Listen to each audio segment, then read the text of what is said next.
Today's video nga po, ako ay magbablog ng aking daily work routine. Kabihis na nga ako dito at naglalagay na ako ng tara.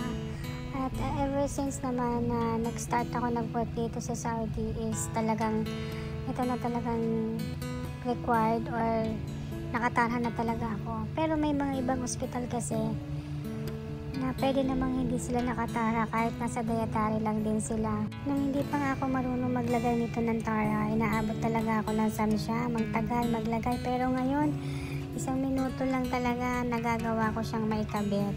At as in, sanay na talaga ako. Bali, maaga ang pasok ko ngayon, 11:30 kasi maagang magte-trailer ngayon. Bang nagtatara nga ako, aba bakit lumalabas ang ugat ko sa kamay?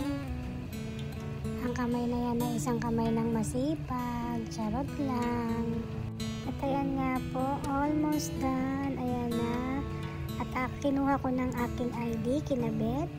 At ang aking working permit, hindi kasi pwedeng maiwan yon. Kailangan talaga lagi mong bit-bit yung working permit mo. Kada alis mo, kailangan bit-bit mo yun. At dahil nga po sobrang init, ayan, nakakunot na ang aking noo. At yan ang pagkain, ihahatid na namin. Siserve na ni MTS kasi 2 lang ang pasyente namin. Yan lang po, salamat.